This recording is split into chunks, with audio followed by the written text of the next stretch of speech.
क्रांतिकारी साथियों को, जनता सरकार मोर्चा की केंद्रीय टीम, हरियाणा की टीम और पूरे भारत की तरफ से आप सबको मैं सलाम करता हूं। आप सबकी हिम्मत की मैं दाद देता हूं कि आपने आज यहां इकट्ठे होकर के आपके खिलाफ चल रहे इस अन्याय के खिलाफ आवाज उठाने की शुरुआत की है। पुणे से सीआईडी के लोग भी यहां बैठे होंगे, सरकार के पुलिस के बंधु भी बैठे हैं, खड़े हैं। एक बार इस मसले को समझिएगा और फिर जानिएगा कि कितनी बड़ी लड़ाई ये लोग लड़ रहे हैं। आप नारे लगा रहे थे, मतलब मैं उस वक्त ये देख रहा था कि असली शेर तो आप लोग हैं जो यहां सुबह से बैठे हैं, लड़ाई लड़ रहे हैं। क्यों है? क्योंकि जिस व्यवस्था के खिलाफ आपने लड़ाई बुलंद की है वो ऐसी व्यवस्था है कि उसके खिलाफ बोलने वाले हर व्यक्ति को चुप कराने के लिए उन्होंने कोई कोर कसर नहीं छोड़ी, हर संभव प्रयास किया है। और यह समझना पड़ेगा आप लोगों को, हमको, सबको, खास तौर पे उन लोगों को जो व्यवस्था में बैठे हैं, जो उनके कठपुतली बनकर हमारे पर अटैक कर रहे हैं। कैसे? जब लॉकडाउन लगा हुआ था, आपको जबरदस्ती जब वैक्सीन लगाई जा रही थी, उस दौरान जो आंगनबाड़ी वर्कर आपके घर में आके प्रेशर डाल रही थी, जिन पुलिस वालों का सहारा आपने देखा होगा ना, सीआरपीएफ के जवानों को साथ लेकर के वो लोगों के घरों में घुसे और जबरदस्ती वैक्सीन लगवाई, जिस डॉक्टर के सहारे उन्होंने आपके सामने वैक्सीन के बारे में कुछ कुछ प्रचारित किया, वो सब लोग आप ही के भाई बंधु थे। जो आपके खेतों के अंदर जहर डलता है पेस्टिसाइड, यूरिया, डीएपी का, उस पेस्टिसाइड, यूरिया, डीएपी को बेचने वाला व्यक्ति भी आपका भाई बंधु है। जो यहां कमिश्नर बनकर बैठे हैं, जो बैंकों के अधिकारी बनकर जाते हैं, जो उनके साथ थाने से पुलिस वाले जाते हैं, वो भी के आपके ही भाई बहन हैं, वो भी आप ही के बीच के लोग हैं। मतलब इस व्यवस्था को चलाने वाले लोग वहां से आकर आपके ऊपर राज नहीं करते हैं, वो चंद टुकड़े देते हैं कागज के, जिनको वो रुपया बोलते हैं। उस रुपए के चक्कर में आप जब किसी पुलिस वाले को सच बताने लगोगे, क्या तुम सच में हमारी रक्षा कर रहे हो, क्या तुम सच में हमारे लिए बात कर रहे हो, क्या तुम सचमुच चाहते हो कि तुम क्राइम के खिलाफ लड़ रहे हो, तो उसका एक ही जवाब होता है, हम कुछ नहीं कर सकते, हम तो नौकरी करने वाले लोग हैं, हम तो नौकरी करते हैं। यह बड़े शर्म की बात है कि जब लॉजिक नहीं मिलता है किसी अधिकारी को, किसी कर्मचारी को, तो वो एक ही लाइन बोलता है कि हम नौकरी करते हैं, और उस नौकरी के लिए, उस नौकरी के चक्कर में पूरे समाज का सत्यानाश करके रख दिया गया। यह लड़ाई केवल बैंकों के खिलाफ नहीं है। मैं आपको बहुत मतलब कड़े शब्दों में यह बोल रहा हूं, आप में से बहुत लोग वो हैं जो खुद बैंकों के सताए हुए हैं, आप में से कुछ लोग वो हैं जो उनके खिलाफ लड़ाई लड़ रहे हैं, बुलंद कर रहे हैं। जैसे मेरा कोई लोन नहीं है, मैंने किसी बैंक का कुछ नहीं देना, मैं कोई ट्रांजैक्शन बैंकों से नहीं करता हूं। पिछले 10 साल से मैं बैंक में कभी गया ही नहीं किसी काम से, हमारा कोई वास्ता नहीं पड़ता है। लेकिन जब आप ये देखोगे कि इन बैंकों के जरिए, क्योंकि जो नौकरी कर रहा है व्यक्ति और जो ये कहता है कि मैं तो नौकरी करता हूं, वो नौकरी करने वाला व्यक्ति किसके चक्कर में मतलब आपके ऊपर अत्याचार कर रहा है? पैसे के चक्कर में ना, पैसे के चक्कर में। वो समझ रहा है कि मैं ये जो धन है, अगर ये नहीं मिला तो मेरा जीवन नहीं चलेगा, उसे ऐसा लगता है, और वो आपके ऊपर अत्याचार चालू कर देता है।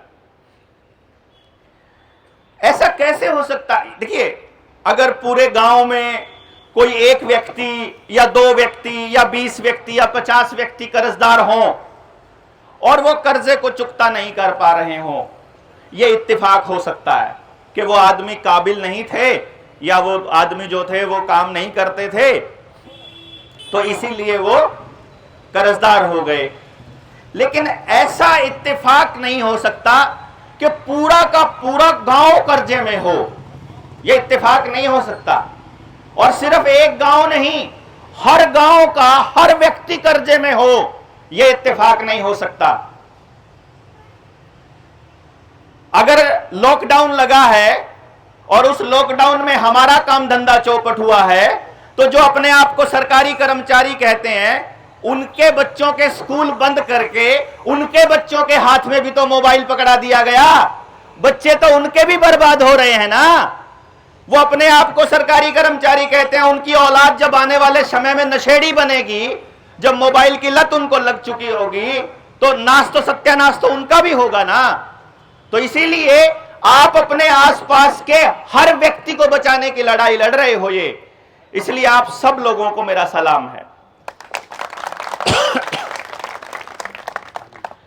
अब आपको यह समझना होगा कि यदि आपका पूरा का पूरा गांव कर्जे में आ चुका है और पूरा देश, पूरा गांव गांव गांव गांव पूरा देश कर्जे में, हिस्ट्री उठा करके देखिए और थोड़ा सा वर्तमान के आंकड़े उठा करके देखिए, सिर्फ भारत कर्जे में नहीं है दोस्तों।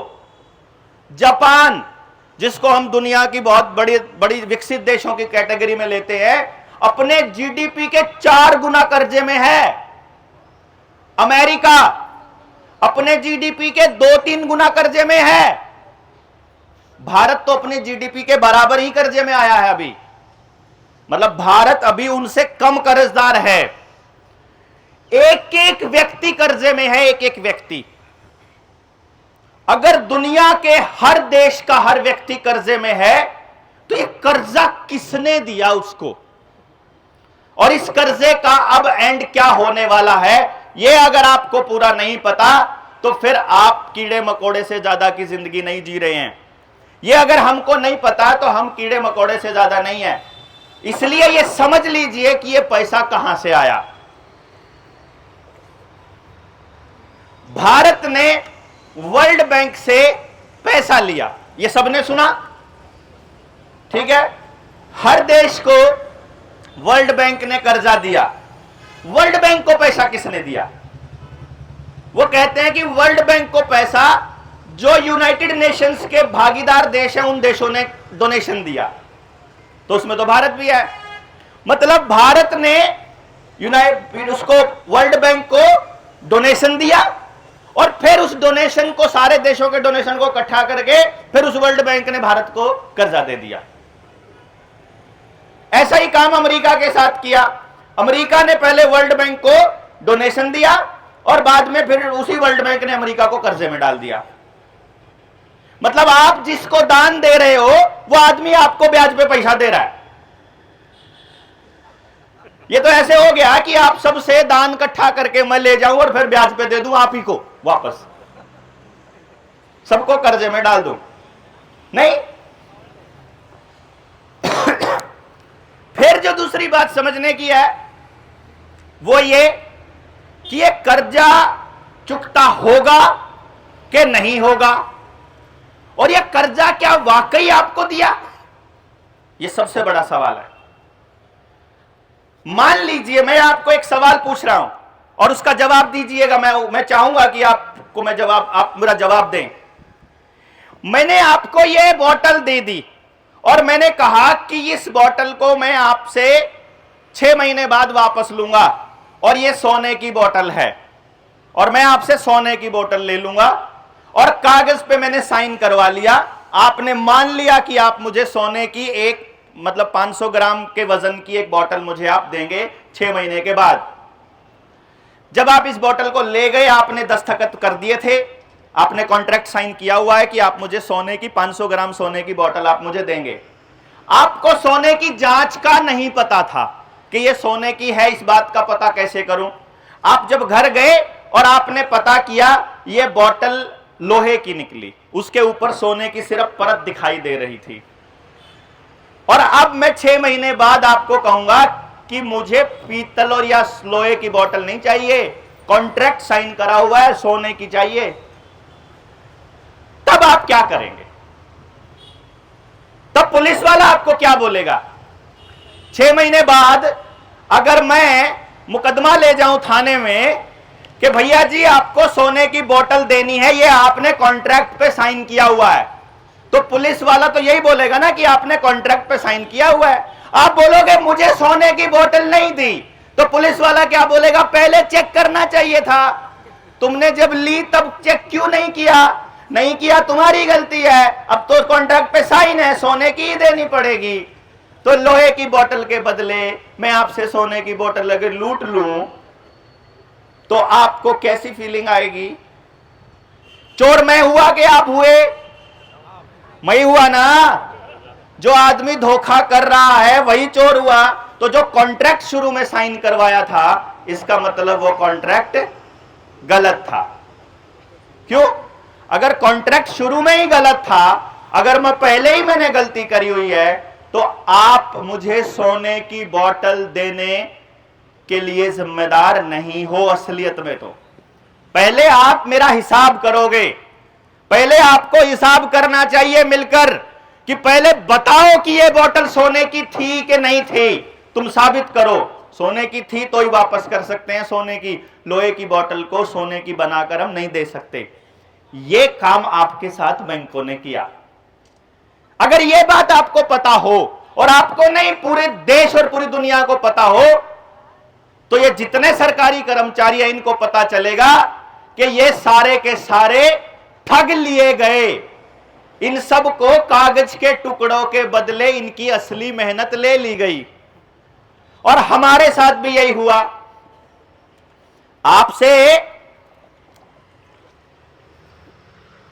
आपको लोन दिया बैंक ने कहा ये 30 लाख रुपए का लोन आपको दे रहे हैं, इसके बदले में जब आप ये 30 लाख रुपया हमको दोगे तो इसके बदले में तुमको अपना घर गिरवी रखना है, अपना प्लॉट, अपनी प्रॉपर्टी गिरवी रखनी है, और जब आप पैसा कमा कमा करके आप हमको दोगे तो तुम्हारा घर रिलीज यहां से होगा। आपने अपना घर क्या धन के बदले में गिरवी रखा? यह आपको पता होना चाहिए। बैंकों ने, जिसने भी आपने लोन लिया, क्या बैंक ने आपको कभी भी पैसा दिया? नहीं। उन्होंने आपके खाते में एक डिजिट लिख दी, सिर्फ डिजिट ट्रांसफर कर दिया मोबाइल से, कंप्यूटर से, और कह दिया कि अब तुम कर्जदार हो गए। अब तुमको वापस क्या देना है? हमको तुमको वापस देना है, सुबह से लेकर के रात तक मेहनत करोगे, उस मेहनत के बदले जो आपको धन मिलेगा, आप वो धन वहां जमा कराते जाओगे। यही हुआ है ना?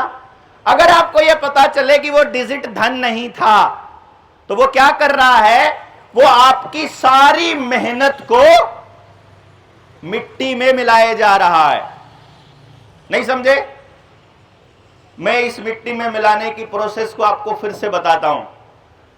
महंगाई एक शब्द है, हम सब ने सुन रखा है, लेकिन कोई आदमी दुनिया में महंगाई को डिफाइन नहीं कर पाएगा।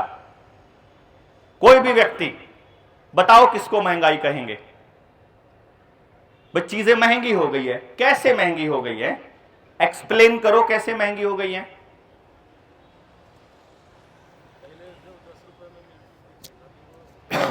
पहले जो 10 रुपए में मिलती थी वो अभी 100 रुपए में मिलती है।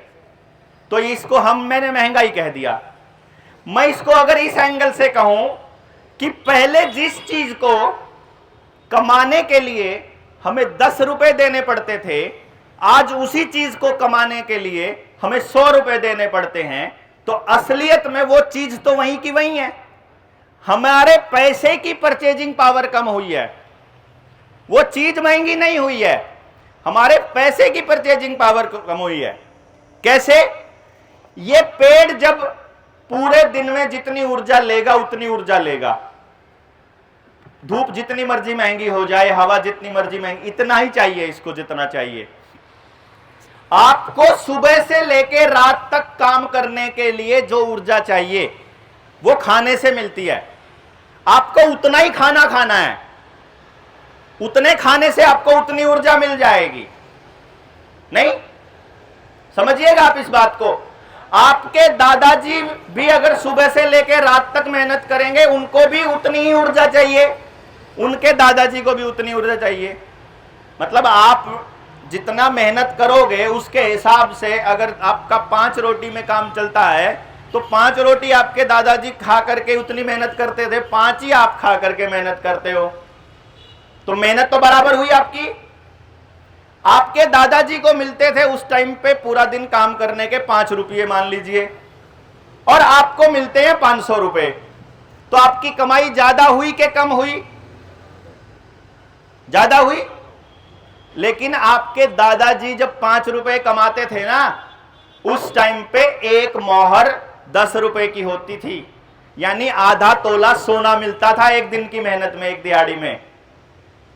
नहीं समझे?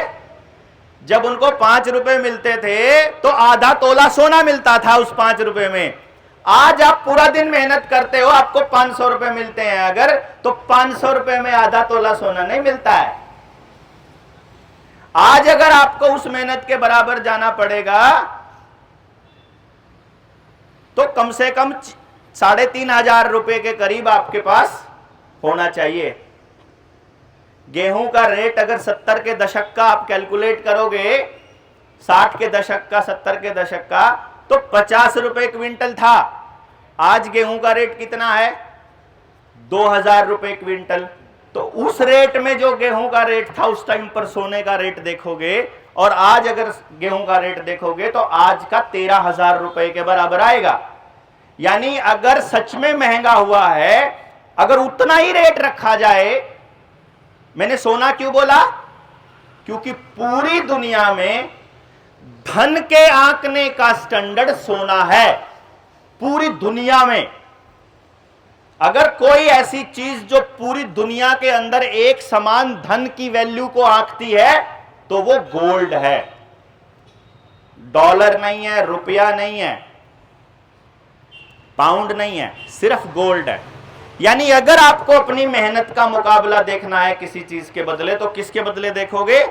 गोल्ड के बदले। और ये आपने नहीं बनाया, ये अमेरिका ने नहीं बनाया, ये मैंने नहीं बनाया, ये रिजर्व बैंक ने नहीं बनाया, ये हमारे पुरखों ने हजारों साल से बनाया हुआ है। हजारों साल से। क्यों? क्योंकि धन के बदले ही धन दिया जा सकता है। बस आपको एक ही बात याद रखनी है, जो आपकी लड़ाई है वो सिद्धांत की लड़ाई है, और सिद्धांत ये कहता है कि धन के बदले ही धन दिया जा सकता है। नहीं समझे? धन के बदले कबाड़ कौन लेगा? या कबाड़ के बदले धन मतलब लेकर के तो भाग जाएगा वो बंदा। आपको बैंकों ने कबाड़ दिया और आपसे धन ले रहे हैं। यह है असली कहानी। कैसे? धन क्या क्या है पहले इसको समझिए। धन है जमीन, धन है पशुधन, धन है श्रम धन जो मेहनत करते हैं, धन है अन्न धन अनाज, और धन है कोई भी धातु जिसका इस्तेमाल किया जा सकता है। इसी के बदले मिलता है ना आपको। अनाज के बदले सामान मिलता था ना, कुल्फी खाई है ना अनाज के बदले में। किस किस ने खाई है अनाज के बदले कुल्फी? सबने खाई है ना, है कि नहीं? फिर वो देखा घर वालों ने कि अनाज देना महंगा पड़ता है, रुपया देना सस्ता पड़ता है, तो हमको बोला अनाज नहीं देने का, लो 1 रुपया ले जाओ, वहां जाकर के खा लो कुल्फी। है?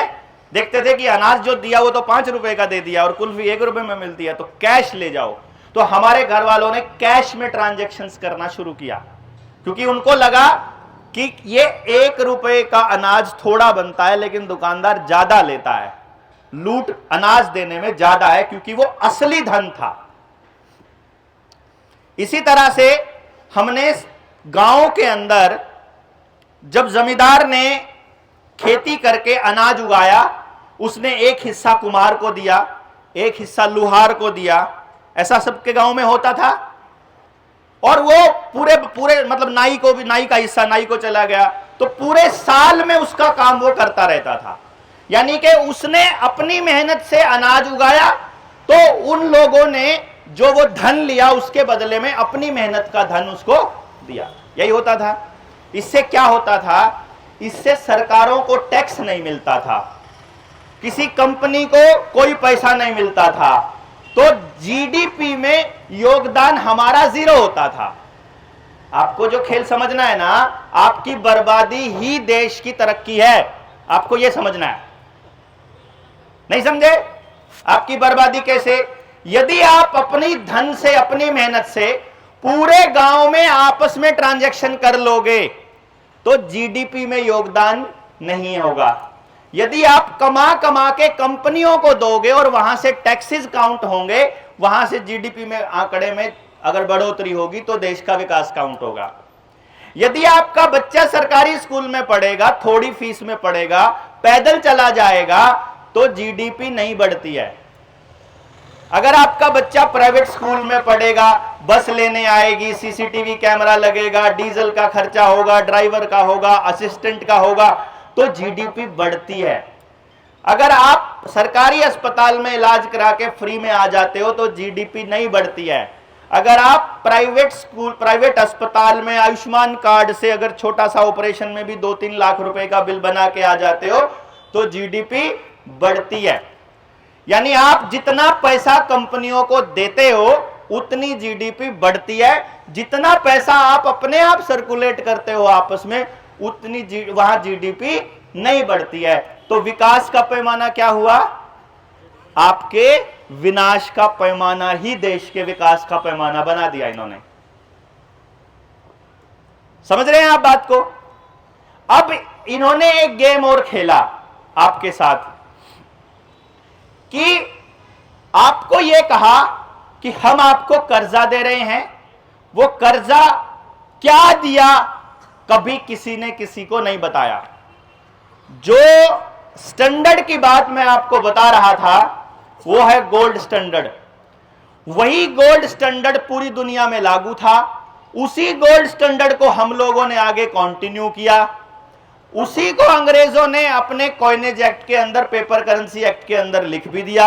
इसीलिए हमारे पुरखों को उससे कोई आपत्ति नहीं थी कि जो हम यूज कर रहे हैं उसी को तुमने स्टैंडर्ड में लिखित में दे दिया, तो जो लिखित में दे दिया कोई बात नहीं, हमने मान लिया। लेकिन एक बड़ा खेल खेला कि आपके एजुकेशन सिस्टम को ऐसा बना दिया कि अगली जनरेशन को गलती से भी यह पता नहीं लगना चाहिए कि रुपए का स्टैंडर्ड क्या है।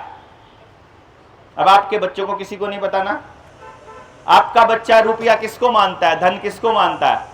जो मोबाइल में यूपीआई से ट्रांजैक्शन हो रहा है उसको भी वो रुपया मानता है, जबकि आपकी जेब में पड़ा हुआ नोट भी रुपया नहीं है। आई बात समझ में? यह भी रुपए का वादा है, केवल वादा। इस पे आरबीआई के गवर्नर ने वादा लिखा हुआ है कि मैं धारक को 500 रुपए अदा करने का वचन देता हूं और आप इसको रुपया मानते हो। यह रुपया है नहीं। जैसे मान लीजिए अब मैं ये कह दूं कि मैं बैठा हूं करनाल में, आनंद बैठा है पुणे में, मैं वहां से किसी व्यक्ति को पर्ची दे दूं कि ये पर्ची आनंद को दे देना, वो तुझे 5,000 रुपए दे देगा। मैं उस पर लिख देता हूं कि इस बंदे को 500 रुपए दे देना, या मैं धारक को 5,000 रुपए देने का वादा करता हूं। सॉरी, ठीक है। अब आनंद के पास वो पर्ची चली जाएगी तो आनंद से वो आदमी 5,000 रुपया ले सकता है। ये बात आपको भी पता है, मुझे भी पता है। उस पर्ची के बदले में 5,000 रुपया आपको मिल जाना है, तो आप उस पर्ची को क्या मान लोगे? 5,000 रुपए का भुगतान मान करके उसको अपने पास रखोगे। उसको कागज का टुकड़ा नहीं मानोगे, क्योंकि आपको मालूम है कि इसके बदले में आपको पैसा मिल जाना है। वहां जाकर के आप वो पर्ची दो, उस पर्ची के बदले आपको 5,000। अब आपने वो पर्ची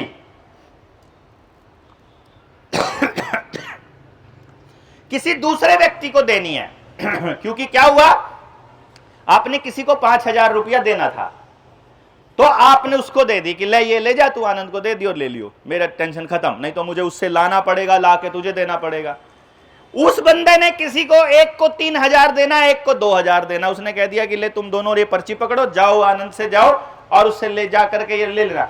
वो सारे लोगों को ये पता है कि उस पर्ची के बदले में 5,000 मिल जाना है, तो वो उस पर्ची को 5,000 रुपए में चला सकते हैं। चला सकते हैं कि नहीं चला सकते हैं? यही आपके नोटों के साथ हो रहा है। जब रिजर्व बैंक बना 1934 में, तो रिजर्व बैंक ने यह कहा कि आपका जो सोना है, आपका जो रुपया है, आपकी जो मेहनत है, आपका जो धन है, वो हम स्टॉक करके रख लेते हैं और उसके बदले में एक पर्ची जारी कर देते हैं जिसका नाम है बैंक नोट, जिनको आप आज रुपया बोलते हो। वो बैंक नोट जारी कर दिया और तुमको जब भी लेना हो वो पैसा हमसे वापस ले सकते हो, और उसके ऊपर लिख दिया, I promise to pay the bearer on demand the sum of ₹100 at any office of issue. ये थी पूरी लाइन।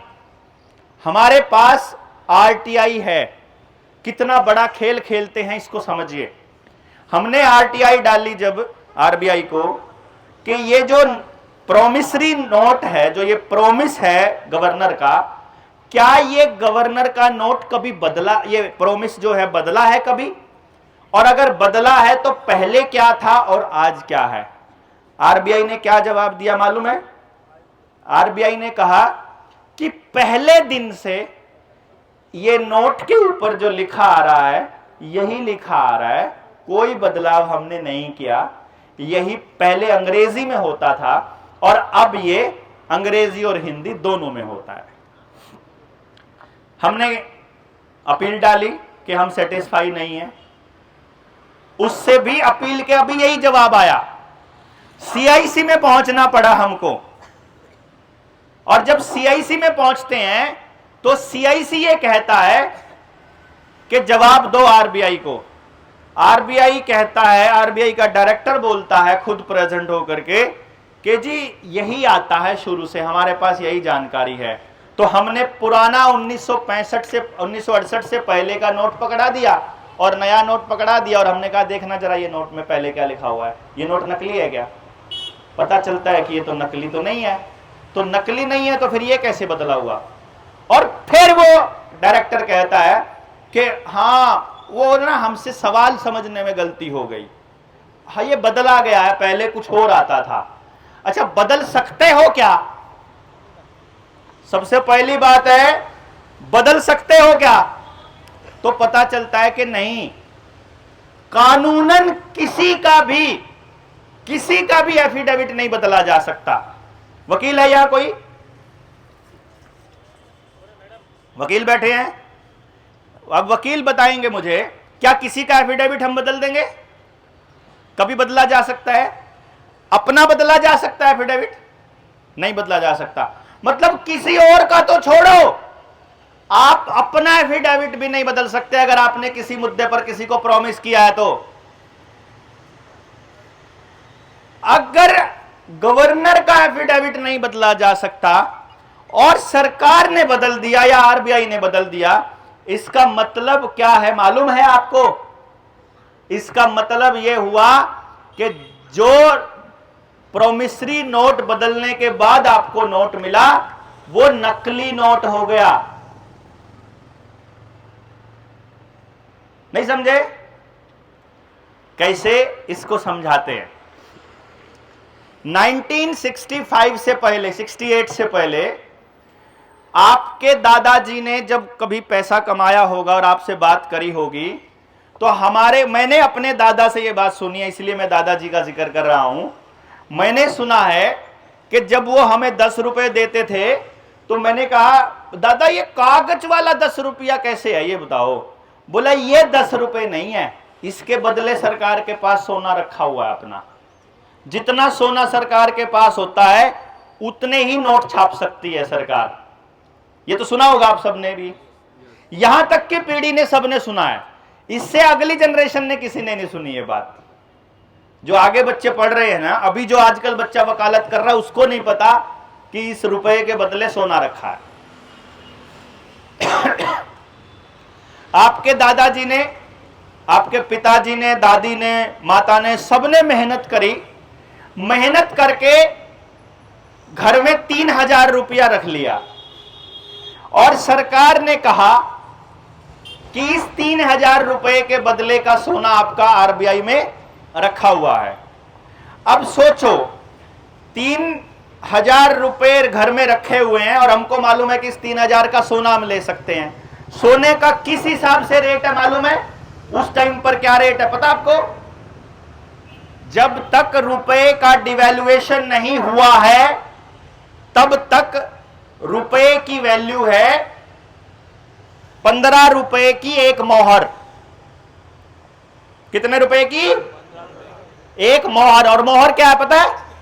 1 तोला सोना। 15 रुपए का 1 तोला सोना। तो 3000 रुपए में कितना रुपया रखा हुआ है हमारे पास? कितनी मोहर रखी है? 200 मोहर। 3000 को अगर 15 से भाग दोगे तो 200 आएगा ना, यानी 200 तोले सोना रखा है 3000 रुपए में। अब सरकार नोटबंदी कर देती है, नोटबंदी करके पुराने नोटों को बैंकों में ले आती है और वो प्रोमिसरी नोट बदला हुआ नया नोट दे देती है। और आपको अब आपके दादाजी की मेहनत को आपने बदलवा लिया, पुराने नोट दे करके नए नोट ले लिए। और अब जब आपके दादाजी गुजर चुके हैं, एक्सपायर हो चुके हैं, तो अब सरकार आपको यह कहती है कि वो तो पुराने नोटों के बदले मिलता था, नए वाले के बदले नहीं मिलता कोई गोल्ड। तो क्या हुआ? 300 जो आपके पास जो 200 मोहर 200 तोले सोने का रुपया था वो अब कितने रुपए में आएगा? जो उन्होंने रेट रखा होगा सोने का। स्टैंडर्ड खत्म कर दिया तो आपकी मेहनत कैसे हो गई? जीरो ना। इसी तरह से आज आप जितने कमाओगे, इसका एक दूसरा एग्जांपल देते हैं। पेपर करेंसी एक्ट 1882 का बारे में तो सबने सुना ही होगा जिसने अपनी वीडियो देखी है। पेपर करेंसी एक्ट 1882 जिस दिन लागू हुआ और जिस दिन भारत देश को आजादी के नाम पर पावर ऑफ ट्रांसफर दिया गया, ये 2 ऐसे बड़े दिन थे जिस दिन आपके देश को खोखला कर दिया गया सिर्फ एक कागज के टुकड़े से, जिसको आदेश कहते हैं। कैसे? मान लीजिए मेरे पास कमाए हुए 300 रुपया पड़ा हुआ है और पेपर करेंसी एक्ट 1882 से पहले 10 रुपए की एक मोहर आती थी। वो 10 रुपए की एक मोहर का मतलब है कि 10 रुपए में 1 तोला सोना।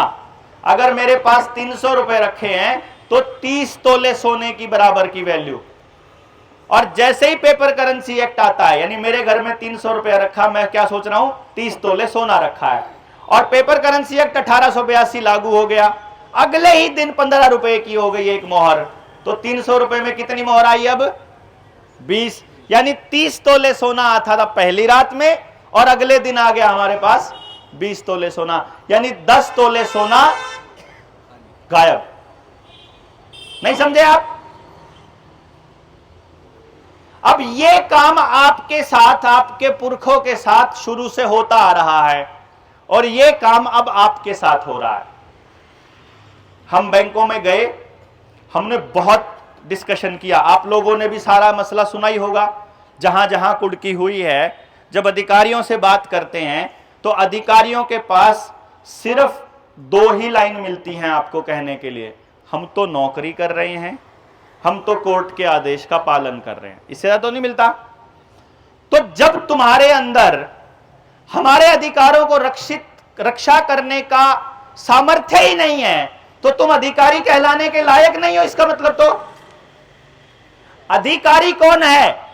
जो हमारे अधिकारों की रक्षा करने के लिए नियुक्त किया गया है,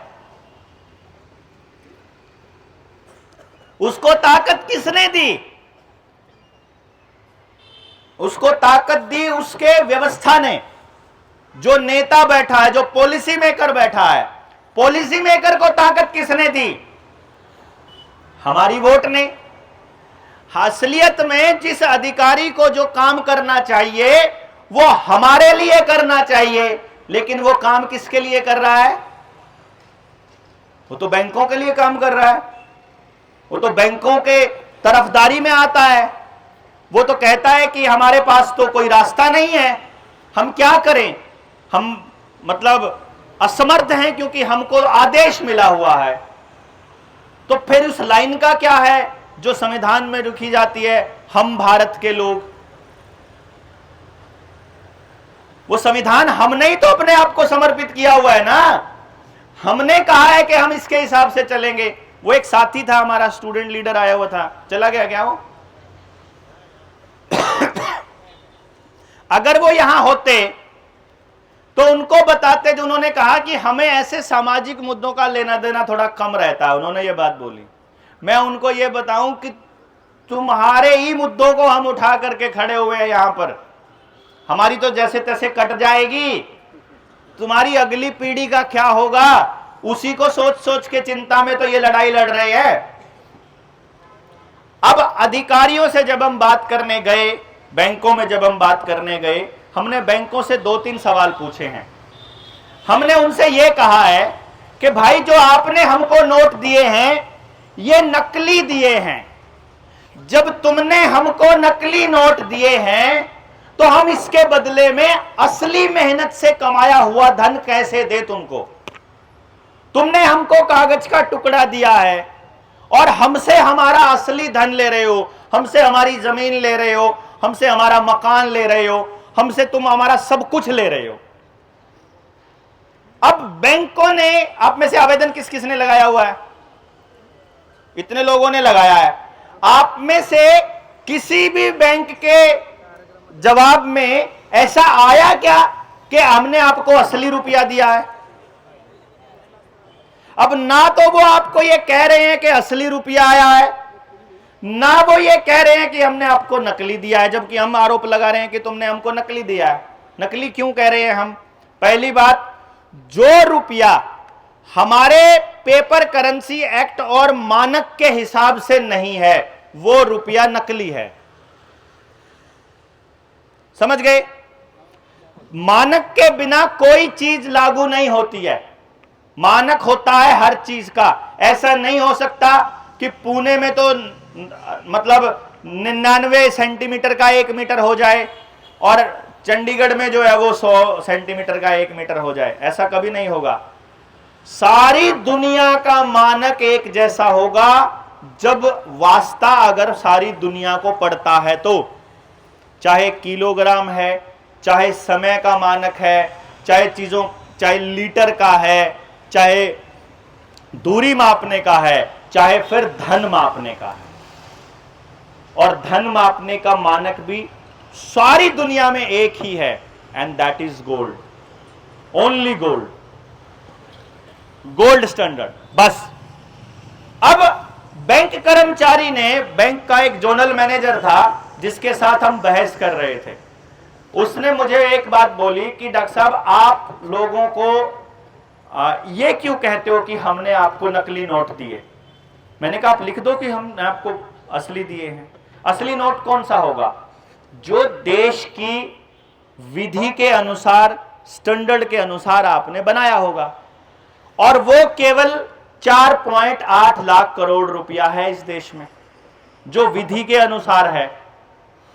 और total paper currency 34 lakh crore की है।